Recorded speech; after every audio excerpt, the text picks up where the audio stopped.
Bonjour à tous, on commence ce tour de la presse sportive par la Ligue des Champions bien évidemment. Hier soir avait lieu de nouveaux huitièmes de finale aller et ce mardi a été marqué par un geste, celui d'Olivier Giroud. D'un magnifique retourné, l'attaquant français a offert la victoire à Chelsea contre l'Atlético de Madrid 1-0 dans un match délocalisé à Bucarest à cause de la situation sanitaire en Angleterre. Le champion du monde 2018 fait bien sûr les gros titres ce matin. The Times écrit que Giroud a fait se soulever tout Chelsea hier soir. Pour le Daily Star, ce geste a envoyé l'ancien Montpellierin sur la lune. Le tabloïd qualifie le retourné d'étourdissant. Pour le Daily Mail, le buteur des Blues a apporté une touche de génie à son équipe. Une touche magique même pour le Daily Mirror. Bref, le but du français ne laisse personne indifférent ce matin. La preuve avec quelques journaux ailleurs qu'en Angleterre. L'équipe ce mercredi qualifie le ciseau retourné d'Olivier Giroud de magnifique et de bicyclette d'or. Pour la petite anecdote, il a fallu attendre près de 3 minutes pour que le Français puisse laisser éclater sa joie, la VAR checkant au millimètre s'il n'était pas hors jeu. Il s'agit de son 6e but en Ligue des Champions cette saison et il est d'importance car il permet à Chelsea d'entrevoir les quarts de finale. Le retentissement de ce but est allé jusqu'en Italie où le Corriere dello Sport qualifiait Giroud d'extraterrestre en français dans le texte ce matin. Le média salue aussi le vilain tour joué par Thomas Tuchel à Diego Simeone lors de ce match aller. Car même si le geste de Giroud a éclipsé tout le reste du match, il fallait bien ça pour tenter de donner de l'intérêt à une rencontre particulièrement fade. Les deux équipes se sont neutralisées pendant un moment et au final l'Atlético de Madrid a été prise à son propre jeu un peu trop défensif. Désormais, comme le signale Marca, il va falloir renverser la situation au match retour dans 3 semaines. Il faudra plus de mordants pour les colchoneros, comme l'écrit le quotidien ce matin. Pour El País, Chelsea a effrayé l'Atlético et c'est pourquoi Diego Simeone se serait montré aussi frileux durant la rencontre. Un pari perdant qu'il va falloir tenter de rattraper au retour. Une chance peut-être pour l'Atleti, c'est que la rencontre pourrait ne pas se disputer à Stamford Bridge en raison de la crise sanitaire. Un terrain neutre pourrait permettre un retournement de situation.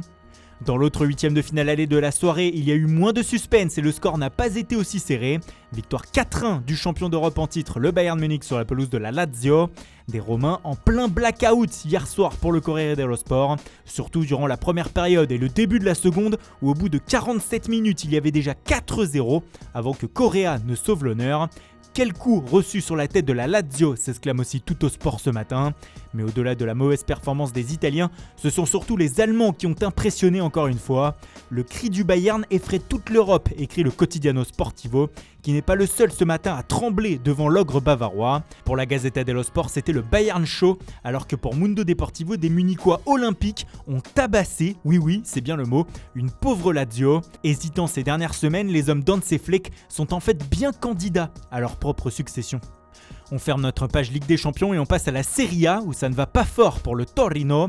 Même si les deux clubs de Turin se partagent la une de Tuttosport qui dévoile ce matin la vérité sur la situation des deux blessés de la Juve, Arthur Melo et Paolo Dybala, c'est bien la situation du Torino qui retient notre attention. En effet, le quotidien explique ce matin qu'une dizaine de cas positifs au Covid auraient été détectés au sein du club turinois, dont Andrea Bellotti, l'attaquant star du club.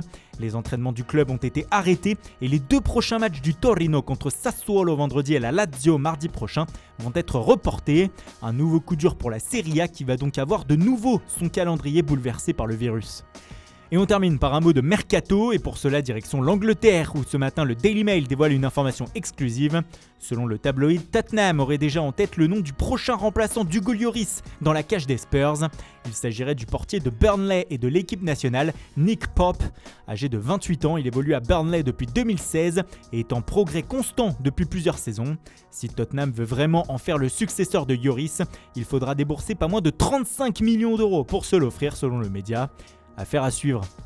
Voilà, c'est tout pour aujourd'hui. Merci pour votre fidélité. Bonne journée à tous et rendez-vous dès demain matin pour une nouvelle revue de presse.